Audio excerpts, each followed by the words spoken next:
now heading north on Barrington again, fairly erratic.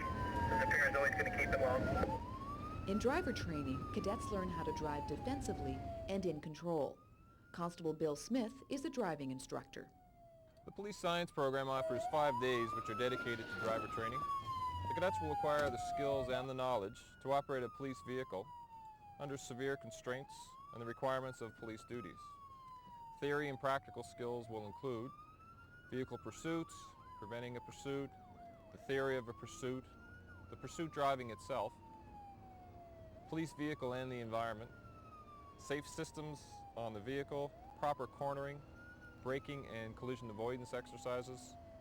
The program will conclude with a written examination and a practical examination where the learned skills of the cadet will be put to use on a final pursuit exercise. This program teaches the cadet a cooperative style of driving which is not only benefit for the cadet but is also a great benefit for the safety of the public.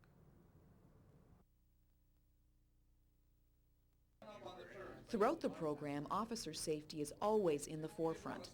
Again, specially trained and certified HRP members walk cadets through the fine points of use of force. Use of force instructor, Constable Dean Steinberg. The officer safety component of our recruit training class is 10 very long, grueling and intensive days of officer safety and tactics training.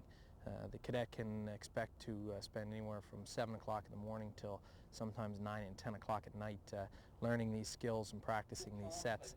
We start out with personal self-defense and what we call empty hand control tactics. First thing that happens is we teach officers how to take people into custody and deal with people with just their bare hands when it's appropriate. From there we then move into what we call less than lethal distancing devices, and we teach them how to use these less than lethal distancing devices such as their baton and pepper spray, and when it's appropriate to use these type of things if they need them.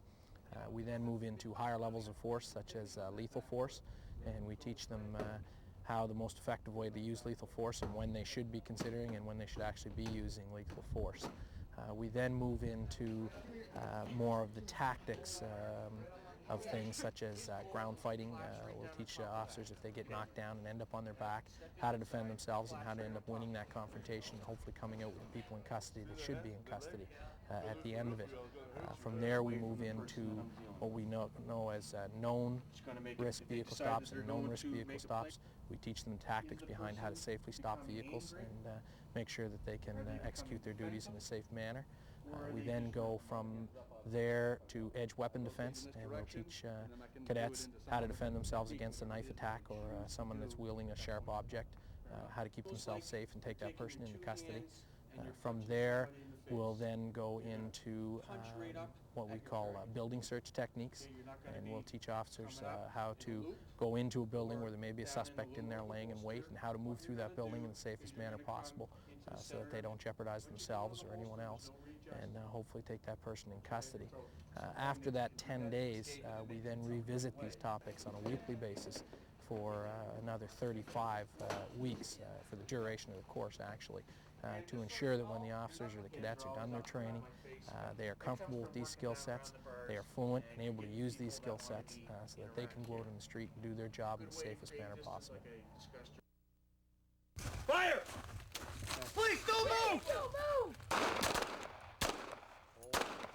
Firearms training is often the first time a cadet will have handled a firearm. Each cadet will be provincially certified by the end of the course. It's a lot more than just learning how to fire a gun. Sergeant Lindsay Herndon explains. After we complete our 2 days in the classroom where they've learned a number of different dry land training drills and skills, we then take them out to the live fire range where we put those different skill sets into practice with live fire. They'll be introduced to a number of different concepts out here. The first will be static shooting drills where they will be flat-footed and engaging targets at different distances, up close and personal, and then we move them back where they're taking distance shots. We teach them concepts such as instinct shooting, double taps, controlled shots. We then start to make it a little bit more difficult, and we introduce concepts of engaging multiple subjects. We introduce movement where they are moving from a standing position, firing from a kneeling position down into a seated position, where we try to mimic them having to engage a subject from the seat of their patrol car. Once we get them comfortable with the firearm, we begin to introduce some of the more difficult skills of shooting while on the move, not moving and stopping to engage a subject, but actually shooting while moving, either advancing on the target or tactically retreating away from the target. Eventually, when we feel comfortable that they've acquired the skill sets that we want, we move them on to the testing phase of the program.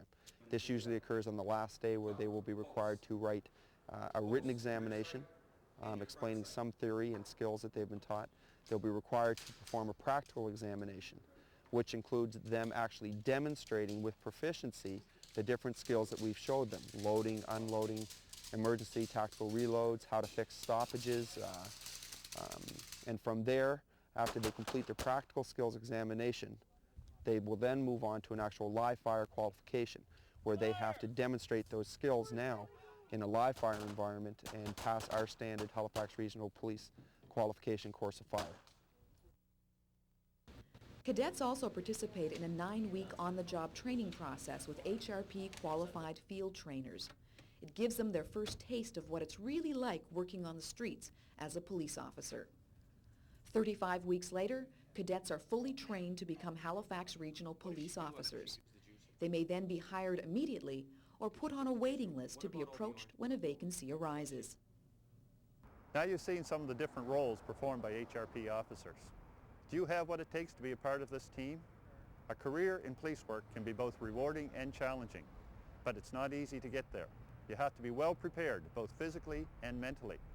If you think you're up to the challenge, visit our webpage or contact our training division for more recruiting information. And I'll be seeing you soon.